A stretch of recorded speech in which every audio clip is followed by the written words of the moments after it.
Hey YouTube, this is Alexander, and today I'm going to be giving you my full video review of a pretty sweet theme that I recently picked up named Mono. Now this theme is available for CyanogenMod 12 and it doesn't really work properly on Paranoid Android, or I don't think maybe any other ROM, so I definitely stick with CyanogenMod 12 if you guys want to check this out.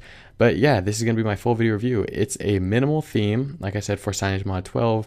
It's got a pretty sweet dedicated installer app, which we'll take a look at. It features 6 vibrant themes or different colors in this one package that you're purchasing. So that's really cool that you don't have to pay for more themes from the same developer. You just go ahead and pay once and you get a couple different colors.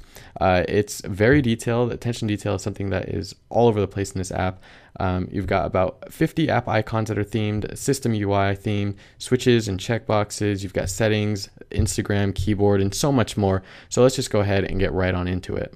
So if we go ahead and open up the app drawer and scroll on over to the Mono installer app or the Mono charcoal app, we can get a look at all the different colors that are supported with this one purchase. So we've got Pinkalicious, Sky Blue, Olive Green, Ultraviolet, Red Velvet, and Tangly Orange. And something that I really enjoyed and appreciate about this app and theme in general is that you get all these different colors for the price of one. So I think that's really nice. The developer went ahead and threw all these different colors in for one price. That's awesome that you don't have to purchase different colors or anything like that. That's just kudos to the developer for that. Now moving on from that, if you want to go ahead and install one of these, they're not installed as soon as you install the app, so you have to install them separately. Once you've picked the one that you like, you can go ahead and install that, and then it'll be done and ready to go. And yeah, you can go ahead and install all of them in case you're wondering. You don't have to just install one, of course, which is pretty cool. Now, of course, if we go and hit 3 dots up there for the options, we can go to the Play Store and leave a rating. We can share it with our friends, visit the community, and catch up with the developer by following him on Google+. So enough of that, let's go ahead and actually see how we're going to apply this theme. So it's really simple. You just go ahead and go to your themes app in CyanogenMod 12, and then you'll see the themes all here after you've installed them from the installer app. You've got all the colors that you've installed, of course. Blue is my personal favorite, so I'm going to go ahead and install that, and that's the one that I'm pretty much going to be taking a look at for this review. But just imagine if I had pink or violet or green or anything like that. All of the color, the accent colors are going to be that respective color. Of course, they're not all going to be blue, so I'm just going to be taking a look at blue for this video review. But you just go ahead and apply everything that you want, so you can change the style, status bar, navigation bar, wallpapers, lock wallpapers or lock screen wallpapers, fonts, icons, boot animations, or you can just choose mix and match with other themes or the standard theme, or just apply a few or all of them, whatever you want. But you just go ahead and tick each box, and then you can go ahead and hit apply, and you are good to go. So upon first boot, you will notice a new boot animation. It's just basically a circle kind of pulsating as it goes around. You also notice a new lock screen right off the bat, or at least different iconography in the lock screen. So you can see the status bar looks a little different. The font is a little changed, and also the icons down there at the bottom for the camera, the dialer, and then the unlock or lock icon also look a bit different. And I really like these icons. They definitely help to make it look more minimal, and it just looks really cool. And of course, you've also got a different set of navigation buttons, or at least the look is different. So up here in the status bar, we can see that the font is definitely thinner, and I'm going to get to this a little bit more later in the review, but I really like the font.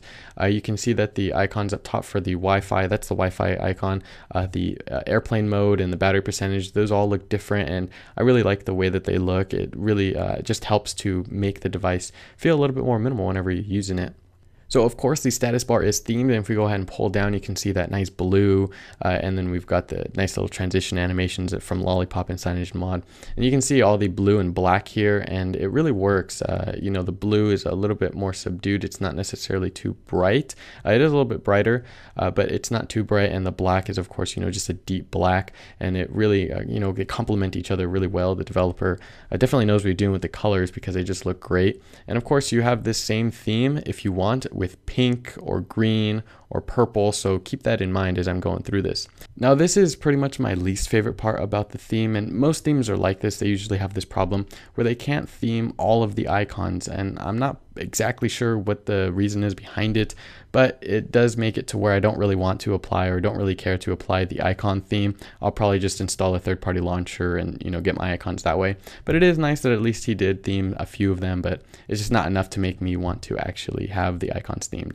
But anyway, here is the font as I was mentioning earlier. You can see that it's extremely thin, or at least a lot more thin than the previous, regular Roboto Light font that I think CyanogenMod and Lollipop uses. Anyway, it's just really thin, and that's something that I like a lot. It looks really nice, and I don't know what it is about it. It's just aesthetically, it just really pleases me. It looks really good, and I'm glad that the developer threw in a thin font. So he's also got Google Plus themed as well, and a couple other episodes I'll go ahead and show and talk about. So Google Plus is actually, you've got that font, that nice thin font is carried over, that's system-wide, so pretty much everything is going to have that thin font, which is something I really like. Anyway, you're going to have that nice blue and black all over the place, and the blue floating action button and the refresh and, all that stuff. It looks really good and just works well.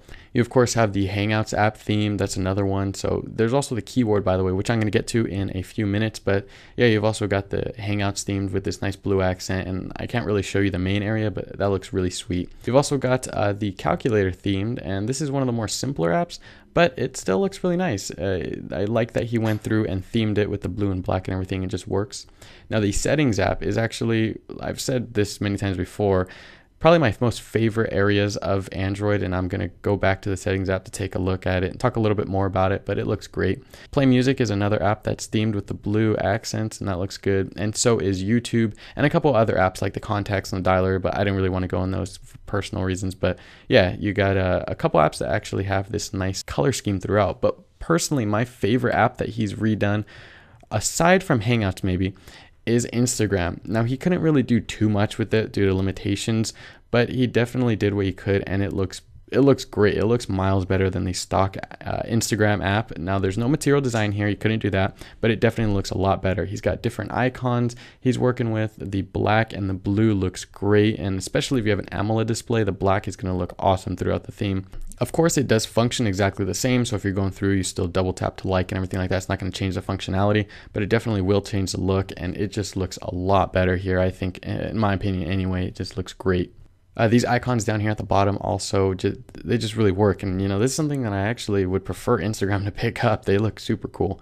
But anyway, if we go ahead and move on to the settings, which like I said, is probably my most favorite part of any theme and just Android in general, if it's done right. And here it definitely is. It looks great. You have the blue accents with the really dark black. You do have your little switches or your toggles that have been themed with a square and nice little animation. The icons on the side for each section in the settings look great. I like how it's basically just a drawn in, like sort of penciled in outline of the icon. That's something that's pretty much standard across the theme here, and I really like that. You've also got your tick boxes or your check boxes that have been themed with the square and the nice little animation. But anyway, if we back out of there, we can go ahead and take a look a little bit deeper in the settings, and we can see that it is themed. So this theme goes pretty deep. It goes all the way into the legal information. This isn't how the stock legal information looks. It has been themed. So he's definitely, went far beyond just the, regular areas that most people visit, and went into areas where people probably don't even visit, like legal information. And that's something that I can give props to the developer for. So anyway, here we are at the keyboard again. Now the keyboard looks so sweet. The thin font here just really works, and it makes it pretty much hands down my most favorite keyboard that I've ever used on any theme, which includes just the stock standard Google keyboard theme, which this is, by the way, the Google keyboard. It's just been themed. But yeah, this is pretty much my favorite keyboard theme I've ever used. It just looks really well. I really like the nondescript icons for the shift, the backspace, the emojis. The emojis look the same, by the way, in case you guys were wondering. But the space bar, all that stuff, it just looks like a beautiful keyboard, and I really like it. And then, of course, last but not least, you've got your sliders, so you can adjust the volume for your media and your ringtones and your alarms and all that good stuff. But anyway, that's pretty much going to round out this video. That was my full video review of the mono theme for CyanogenMod 12. Again, it's not really working with Paranoid Android, so I'd stick with CyanogenMod 12.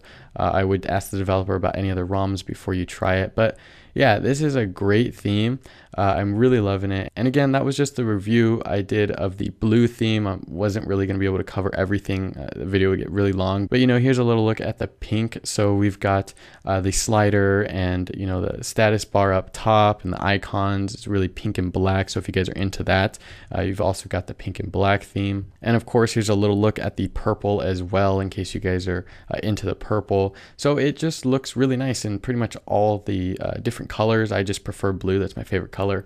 But anyway, yeah, if you guys are interested in this app, I'll have a link down below in the description for you guys to check it out. Again, it's one price for a bunch of different colors and bug fixes and all this stuff the developer works for. So it's super awesome. Anyway, if you guys enjoyed this video, be sure to hit that thumbs up button down below. Subscribe while you're at it if you guys want to check out more of my videos as they come out. And don't forget to follow me on Google+, Twitter, and Instagram, and Snapchat if you guys want to see how these videos are made and some behind the scenes and sneak peek stuff. Anyway, guys, that's pretty much it. Have an awesome Friday and a great weekend, and I will catch you guys in the next one. Peace.